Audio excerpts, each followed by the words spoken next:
Good morning everybody. तो आज हम कक्षा 9वीं की यह जो कविता है उसका समारोप करने वाले हैं। इसके पहले हमने 2 वीडियो इस कविता के हमने बनाए हैं। आज अंतिम पीरियड इस कविता का है। 6 कुंडलियां है, 6 में से 4 कुंडलियों का अध्यापन हो चुका है और ये जो 2 कुंडलियां है, इस 2 कुंडलियों का अध्यापन आज की हम इस तासिका में करने वाले हैं। बहुत ही सीधी सादी और बहुत ही आसान यह कुंडलियां है। तो देखते हैं इस कविता की अंतिम 2 कुंडलियां। तो उस 2 में से हम सबसे पहले पहली कुंडली समझने की कोशिश करते हैं।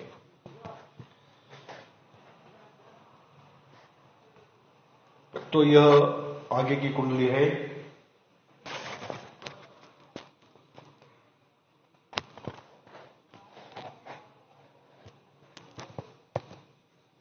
बीती ताही बिसारी दे आगे की सुधी लेही, जो बनी आवै सहज में ताही में चित देही, ताही में चित देही बात जोई बनी आवे, दुर्जन हसे न कोय चित्त में खता न पावे, कह गिरिधर कविराय यह करु मन परतीति, आगे की सुधी लेही समझू बीती सो बीती। बहुत ही सुंदर, बहुत ही खूबसूरत इस पंक्तियों का अर्थ है जो आपके समझ में बहुत ही आसानी से आ सकता है।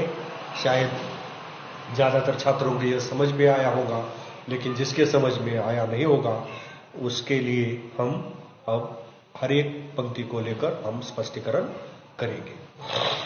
तो सबसे पहले कठिन शब्द की ओर जाएंगे।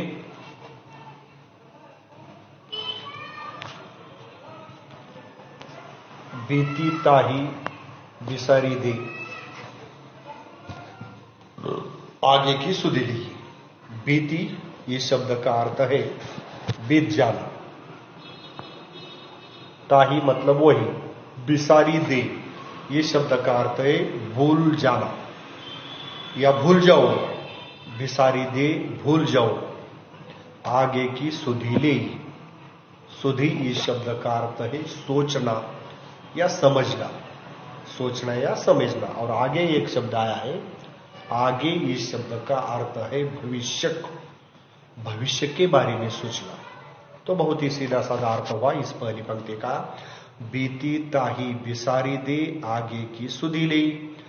कवि गिरिधर जी इस कुंडलियों के माध्यम से आपको संदेश देना चाहते हैं, जो बातें बीती है वह बीत जाने दो, उसे भूल जाओ, उस पर तुम विचार मत करो। जो बातें बीत गई है उस पर विचार करने की आवश्यकता नहीं है, कुछ भी विचार करने की आवश्यकता नहीं है। जो बीती हुई बातें है, जो भूतकाल में होकर गई है बातें, उस पर विचार करने की आवश्यकता नहीं है, उसे भूल जाओ। शायद कटु बातें होगी, बुरी बातें होगी, उस पर विचार करने से कोई फायदा नहीं। जो बातें कैसी भी हो, अच्छी हो, बुरी हो, कटु हो, ऐसी बातों को हमें जीवन में भुला देना चाहिए। और भुलाकर क्या करना चाहिए आगे बताया है। आगे की सुधी ले ही मतलब हमें भविष्य के बारे में, आगे मतलब भविष्य, हमें भविष्य के बारे में सोचना है। जो गलतियां हो गई भूतकाल में उसके बारे में सोचने की आवश्यकता नहीं है। तो अब हम भूली हुई बातों को भुलाकर, बीती हुई बातों को भुलाकर भविष्य के बारे में हमें सोचना चाहिए, सोच समझकर काम करना चाहिए, ताकि हमारा भविष्य एक उज्जवल, एक आदर्श, एक संपन्न, इस प्रकार का हमारा भविष्य, हमारा जीवन बने। इसलिए हमें हमेशा आगे के बारे में सोचना चाहिए, भविष्य के बारे में सोचना चाहिए। शायद समझ में आया होगी पहली पंक्ति। फिर से एक बार बताता हूं कि हमें भूली हुई बातों को, हमें बीती हुई बातों को भुला देना चाहिए। और भुला कर क्या करना चाहिए, भविष्य के बारे में हमें सोचना चाहिए, ताकि हमारा जीवन, हमारा भविष्य ठीक तरह से हो, हमारे सपने सार्थक हो, हमारी महत्वाकांक्षा पूरी हो और एक हम उज्जवल और आदर्श नागरिक इस देश के बने। यही गिरिधर जी इस कुंडली के माध्यम से कहना चाहते हैं। दूसरी पंक्ति हम देखेंगे, जो बनी आवै सहज में ताई में चित देही। सहज शब्द, इस शब्द का अर्थ है आसान। चित्त, इस शब्द का अर्थ है मन। चित्त का मतलब मन, ताही मतलब उसी में। ताही इस शब्द का अर्थ है उसी में।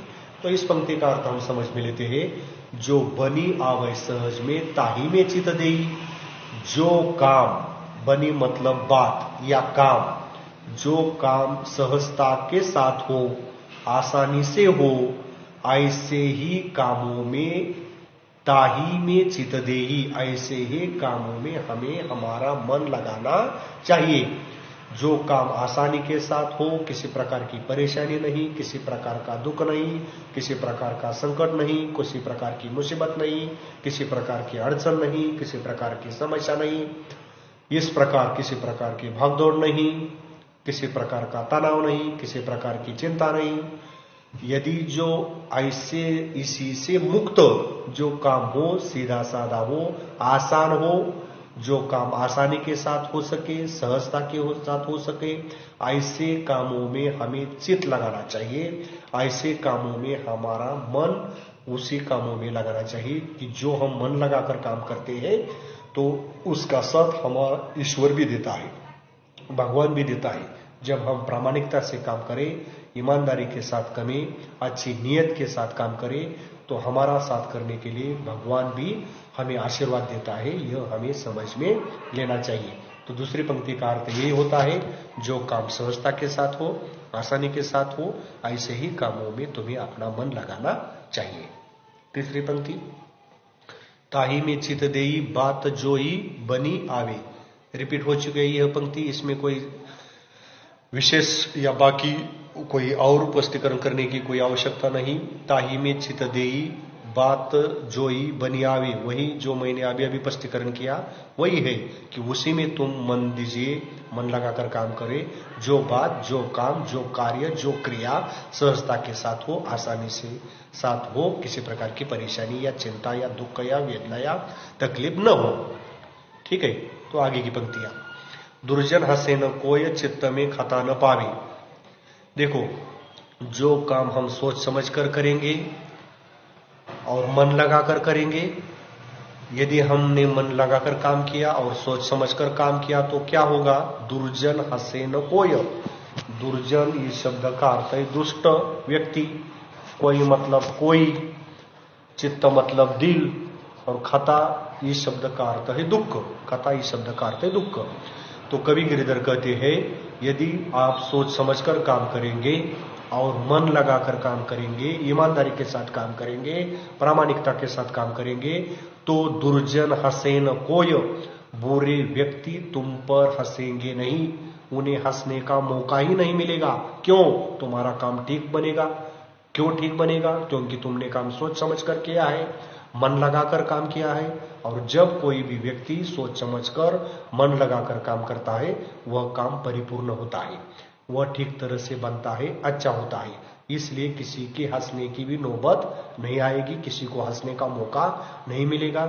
यही गिरिधर कहते हैं, यदि तुम मन लगाकर और सोच समझकर काम करेंगे तो बुरे व्यक्ति आपके काम पर हंसेंगे नहीं, हंसने का मौका नहीं आता। और चित्त में खता न पावे, हमारे मन में किसी प्रकार का दुख भी नहीं रहता। क्यों? क्योंकि काम हमारा बिगड़ता नहीं। क्यों नहीं बिगड़ता? सोच समझकर काम किया, मन लगाकर काम किया, प्रामाणिकता के साथ काम किया। इसलिए हमारे चित्त में, हमारे मन में किसी प्रकार की खता, किसी प्रकार की दुख, किसी प्रकार की यातना, किसी प्रकार की वेदना नहीं होगी। आगे की पंक्तियां, कह गिरिधर कविराय यह करु मन परतिति। एक ही शब्द है इसमें कठिन, परतिति इस शब्द का अर्थ है विश्वास। तो कवि गिरिधर कहते हैं कि हमारे मन में भी विश्वास होना चाहिए, मन में विश्वास होना चाहिए और काम पर भी विश्वास होना चाहिए। यदि हमारा किसी काम पर विश्वास हो तो भी वह काम ठीक तरह से परिपूर्ण होता है, सफल बनता है। यही गिरिधर कहते हैं कि करु मन परतिति, मन पर भी, हमारा खुद पर भी विश्वास होना चाहिए, और जो काम आपने हाथ में लिया है उस पर भी विश्वास होना चाहिए। तो यदि विश्वास हो तो तुम्हारा काम कैसा होगा, सफल होगा। देखो एक गीत में है हिंदी में, मन में है विश्वास, मन में है विश्वास, हम होंगे कामयाब एक दिन। यही उस गीत का अर्थ होता है कि यदि हमारे मन में विश्वास होता है तो एक ना एक दिन जरूर हम कामयाब बनकर दिखाएंगे, सफल बनकर दिखाएंगे, यशस्वी होकर दिखाएंगे। इस प्रकार तो अंतिम पंक्ति आगे की, सुधीले समझो बीती सो बीती, वही पहली पंक्ति का ही मिलता जुलता यह अर्थ है। सुधी इस शब्द का अर्थ मैंने बताया कि सोचना या समझना आगे की, मतलब भविष्य के बारे में। और बीती सो बीती मतलब जो बीत गई है बात वह बीत गई मानना चाहिए या समझना चाहिए। तो अंतिम पंक्ति का अर्थ यही होता है, आगे की सुधीली, हमें हमेशा भविष्य के बारे में सोचना चाहिए।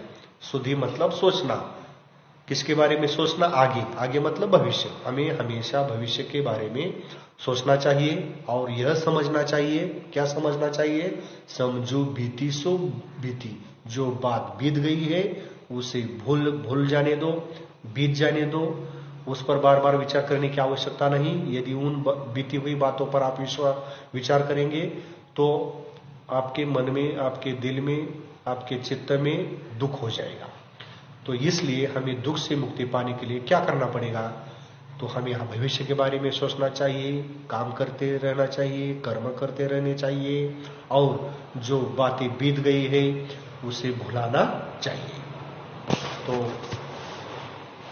यह 6 पंक्तियां हो गई और सिर्फ एक कविता की 6 कुंडलियां बची है और अंतिम कुंडलियां बची है। और अब हम उस कुंडली की ओर जाते हैं।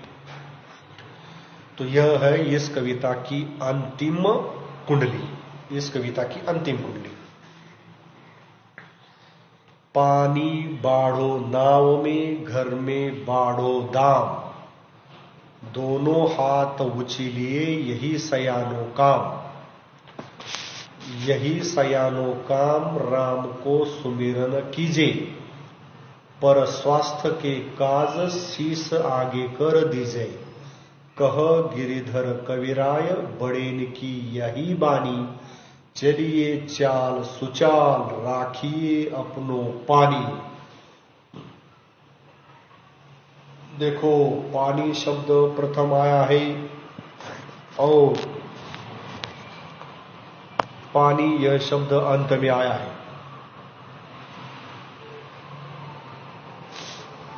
क्या है मतलब, किसकी विशेषता है यह, कुंडली की विशेषता है। कौन सी विशेषता है कुंडली की, जिस शब्द से यह कुंडली शुरू होती है उसी शब्द से ही उस कुंडली का अंत होता है।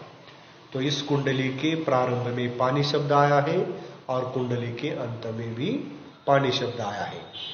लेकिन हमें इस कविता पर पानी नहीं फेरना है, आया समझ में, हमें इस कविता पर पानी नहीं फेरना है। जो अगली अभी कुंडलियां हो गई, हमें कैसा काम करना चाहिए, सोच समझकर काम करना चाहिए, मन लगाकर काम करना चाहिए, विश्वास के साथ काम करना चाहिए। यदि ऐसा किया तो हमारे सपने सफल हो जाएंगे, हम जरूर कामयाब हो जाएंगे, हम जरूर सफल हो जाएंगे। इस प्रकार तो यह तो सबसे सुंदर कुंडली है, जो 6 कुंडली है, ये 6 में से सबसे सुंदर और सबसे आसान और सबसे महत्वपूर्ण यह कुंडली है। तो देखते हैं, हम एक एक पंक्ति की ओर चलते हैं। पानी बाड़ो नाव में, घर में बाड़ो दाम।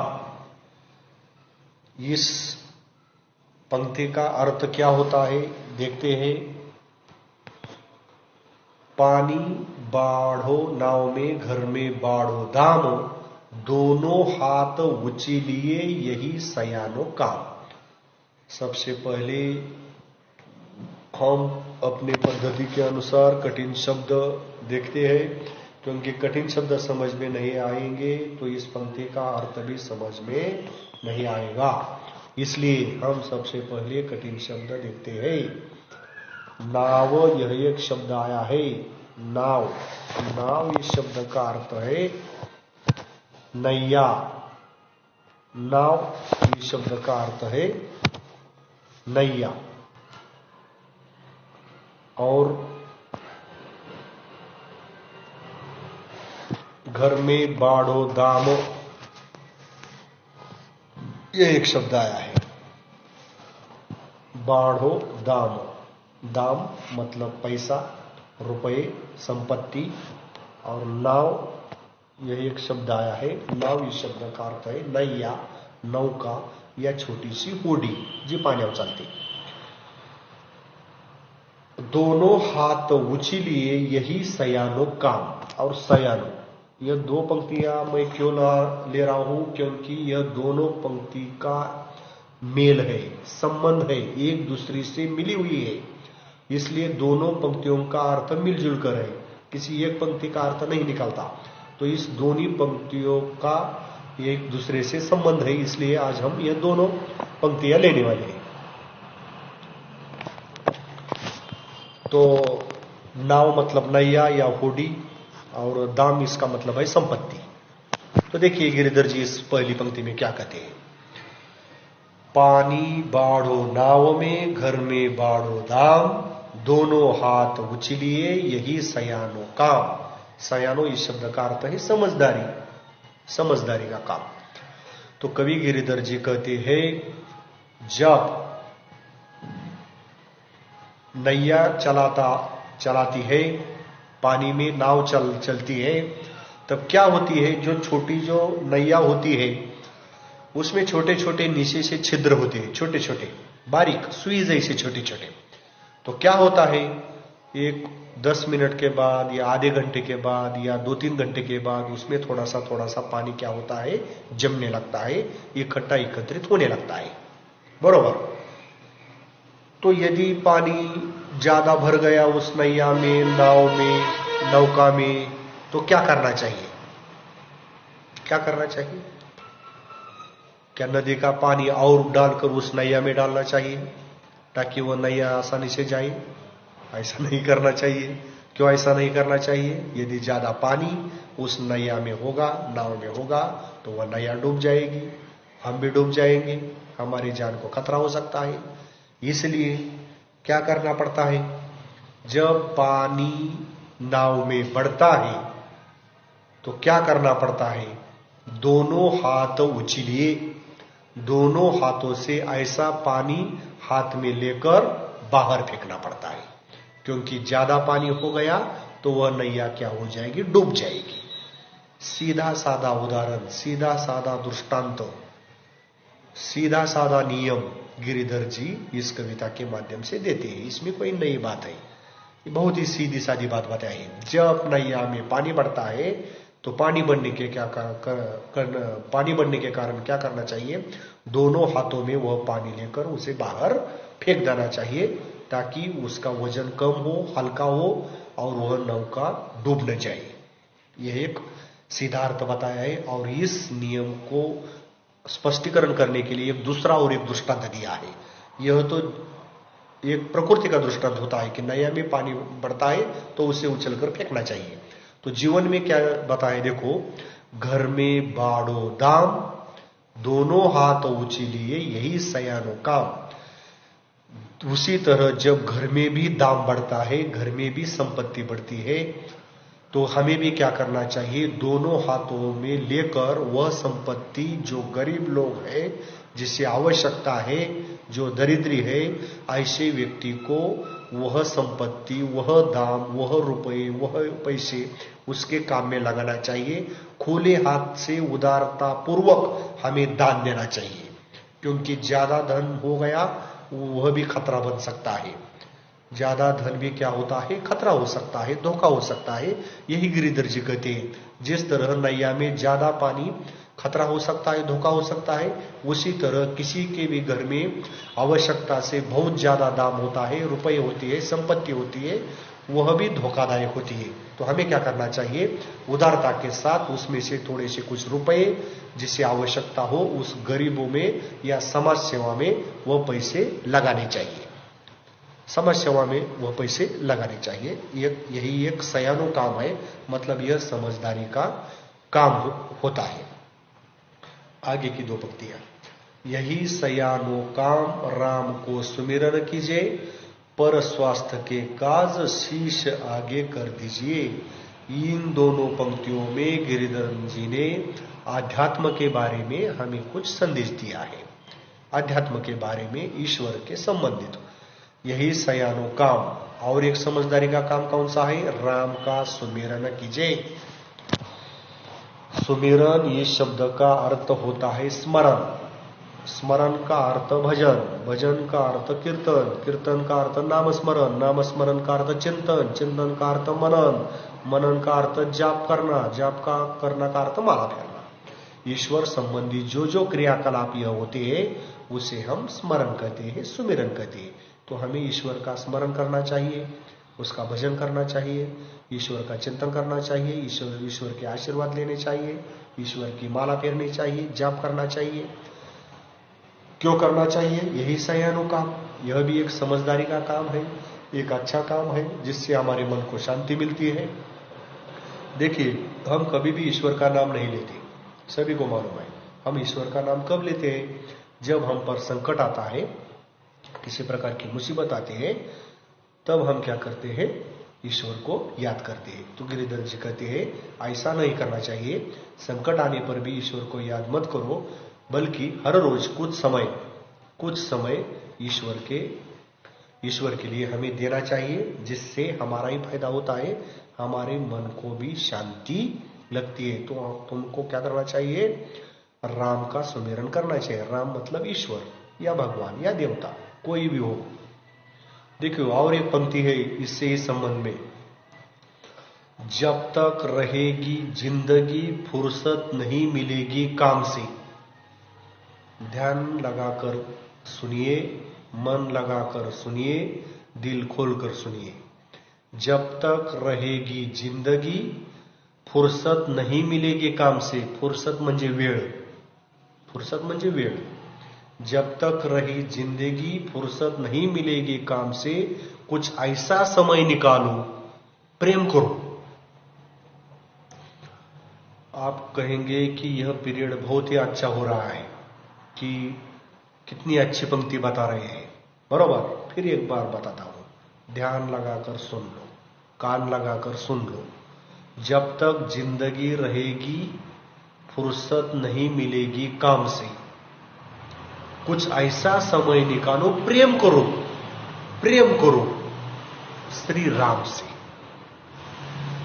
किससे प्रेम करो? श्री राम से। यही गिरिधर जी कहते हैं। जब तक हमारी जिंदगी रहती है हमें फुर्सत नहीं मिलती, हमें समय नहीं मिलतेगा, इसलिए कुछ ऐसा समय निकालना चाहिए राम के लिए। उस राम के साथ हमें प्रेम करना चाहिए, भगवान के साथ हमें प्रेम करना चाहिए। यह एक समझदारी का काम है। तो आगे, पर स्वास्थ्य के काज शीश आगे कर दीजिए। इसमें कठिन शब्द पर स्वास्थ्य, यह एक शब्द आया है। तो पर स्वास्थ्य इस शब्द का अर्थ है परोपकार। परोपकार, दो शब्द है इसमें, पर अधिक उपकार। पर मतलब दूसरा, और उपकार मतलब मदद, सहायता, मदद या सहायता, दूसरों की मदद करना, दूसरों की सहायता करना, दूसरों के काम आना। पर स्वास्थ्य इस शब्द का अर्थ है परोपकार। काज, यह एक शब्द आया है। काज इस शब्द का अर्थ है काम। काज इस शब्द का अर्थ है काम। शीश, यह एक शब्द आया है। शीश इस शब्द का अर्थ है हमारा मस्तक, सिर आगे कर दीजिए। शीश आगे कर दीजिए, इसका अर्थ है यह पूरी पंक्ति का हमें सर्वस्व नोछावर अर्पित करना चाहिए। सर्वस्व नोछावर अर्पित करना चाहिए। तो इस पंक्ति का अर्थ समझ में लेते हैं। पर स्वास्थ्य के काज शीश आगे कर दीजिए, यह एक सयानो काम है, समझदारी का काम है। कवि कहते हैं आवश्यकता पड़ने पर हमें परोपकार के लिए क्या करना चाहिए? शीश आगे करना चाहिए, सिर आगे करना चाहिए। यह शब्द से अर्थ नहीं है। तो मतलब कोई आवश्यकता पड़ने पर दूसरों के भलाई के लिए हमें क्या करना है? हमारा बलिदान देना चाहिए। शीश आगे कर देना चाहिए मतलब हमें बलिदान देना चाहिए। अच्छे काम के लिए, भलाई के लिए। देखिए सैनिक भी क्या करते हैं, अपना शीश आगे कर देते हैं, किस लिए? देश के लिए, क्योंकि उनके मन में देश के प्रति अपार निष्ठा होती है, प्यार होता है। सब भारतीय नागरिकों के मन में भी होती है, लेकिन हम में से भी ज्यादा प्यार, लगाव, स्नेह या अपनापन उस सैनिकों को होता है जो भारत देश के सैनिक है। वो दिन रात उस सीमा पर, उस हद तक हाथ में बंदूक लेकर जान की परवाह न करे, वह दिन रात में खड़े हैं बेचारे, धूप में, बारिश में, सर्दी में, कौन सा भी मौसम हो, हमारी देश की वो सेवा कर रहे हैं, देश की सुरक्षा कर रहे हैं, जिसकी वजह से, जिसके कारण आज हम इस देश में सुरक्षितता के साथ, आजादी के साथ जीवन जी रहे हैं। तो यही कवि कहते हैं, यदि आवश्यकता पड़ने पर दूसरों के भलाई के लिए तुम्हें क्या करना चाहिए? शीश आगे कर देना चाहिए, मतलब सर्वस्व अर्पित करना चाहिए, बलिदान देना चाहिए, प्राणों की आहुति देनी चाहिए, या अपनी जान कुर्बान करनी चाहिए। तो अगली पंक्ति देखते हैं, कह गिरिधर कविराय बड़ेन की याही बानी।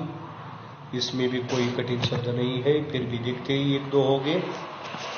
बड़ेन, याही और बानी, तीन शब्द है। तो बड़ेन इस शब्द का अर्थ है अनुभवी लोग, वृद्ध लोग, ज्यादा उम्र के लोग, जो हमारे माता पिता होते हैं, दादा दादी होते हैं, नाना नानी होते हैं, ये संत लोग होते हैं, साधु लोग होते हैं, जो अच्छे विचार के हैं, ऐसे सारे लोग बड़े, इस शब्द का अर्थ होता है। यही मतलब यही। और बानी इस शब्द का अर्थ है वाणी। वाणी इस शब्द का अर्थ है वचन। वचन इस शब्द का अर्थ है कथन। कथन इस शब्द का अर्थ है उक्ति। उक्ति इस शब्द का अर्थ है वाक्य। वाक्य इस शब्द का अर्थ है तत्व। तत्व इस शब्द का अर्थ बोध। बोध शब्द का अर्थ है सीख, विचार सारणी। ठीक है, देखिए अनेक अर्थ होते हैं, जो आपको अच्छा लगे आप वो अर्थ ले सकते हैं। तो कह गिरिधर कविराय बड़ेन की यही बानी। तो कवि गिरिधर जी इन दो पंक्तियों में आपको बहुत ही बेहतर संदेश दे रहे हैं, जो आपको इस संदेश मरते दम तक काम आएगा। जब तक आपका जीवन है, यह बहुत ही महत्वपूर्ण ये दो पंक्तियां हैं। सब कुछ आपको सीखने को जीवन में इस दो पंक्तियों से मिलेगा। क्या कहते हैं वह? कह गिरिधर कविराय बड़ेन की यह बानी। बड़े मतलब अनुभवी लोग, वृद्ध लोग, यही बानी मतलब यही विचार है उनका, यही कथन है उनका, यही वाक्य है उनका, यही संदेश है उनका। क्या है संदेश? दो संदेश, बड़े व्यक्ति का, वृद्ध लोगों का, बुजुर्ग लोगों का, अनुभवी लोग दो संदेश देना चाहते हैं। कौन से दो संदेश? चलिए चाल सुचाल राखिए अपनो पानी। कठिन शब्द देखते हैं। सबसे पहले चाल, इस शब्द का अर्थ होता है आचरण। सुचाल इस शब्द का अर्थ है अच्छा। सुचाल मतलब अच्छा, और चाल इस शब्द का अर्थ है आचरण। और पानी, पानी शब्द का अर्थ सभी को मालूम है, क्या है? जल।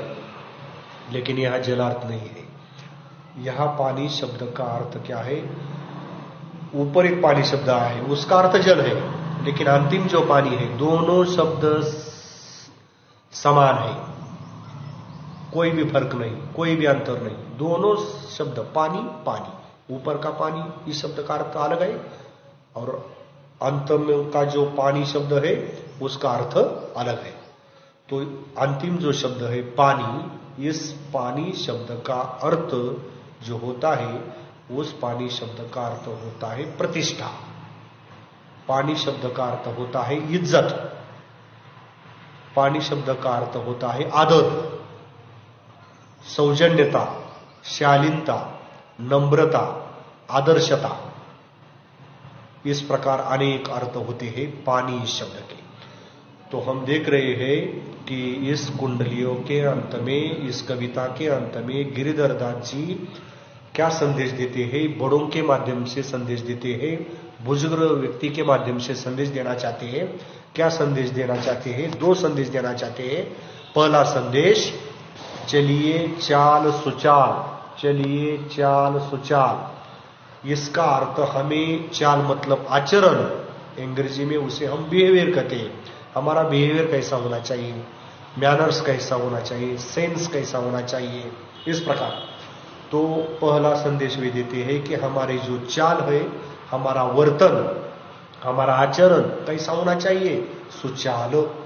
सुचाल मतलब बहुत अच्छा या आदर्शवादी, आदर्शवादी या बहुत अच्छा, कि हमारे आचरण में नैतिकता होनी आवश्यक है, संस्कार होने आवश्यक है, माता पिता के दिए हुए संदेश जो होते हैं, सिखाए हुए, वो शिक्षा हम में होनी चाहिए।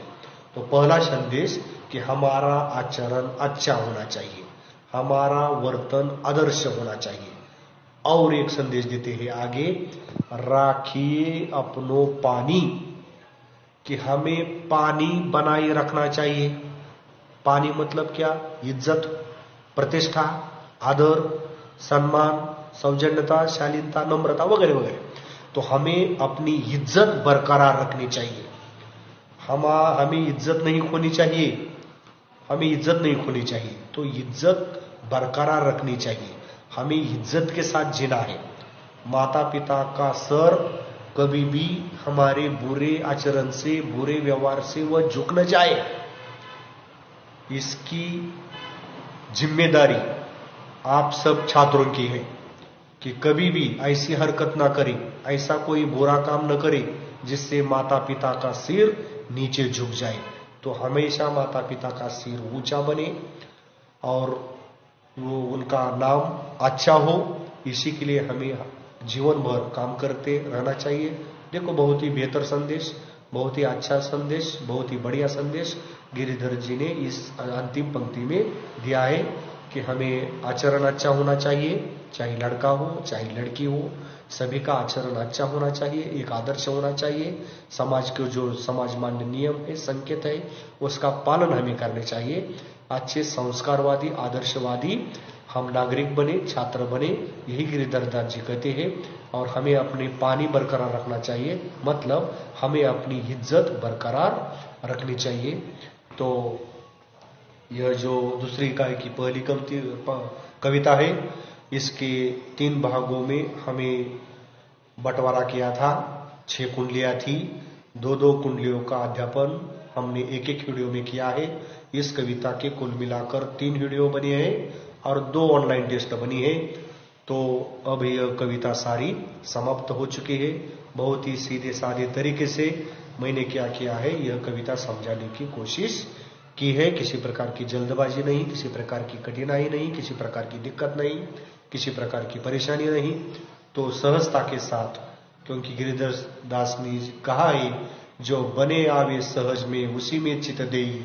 जो बात सहजता के साथ हो, जो काम आसानी के साथ हो, उसमें हमें मन लगाना चाहिए। मैंने भी वही कहा है, यह जो काम है, यह जो बात है, आसानी से बन सकती है। इसलिए मैंने भी मन लगाकर आपको यह कविता पढ़ाने की कोशिश की है। सभी बच्चों को, सभी छात्रों को यह कविता समझ में आई होंगी।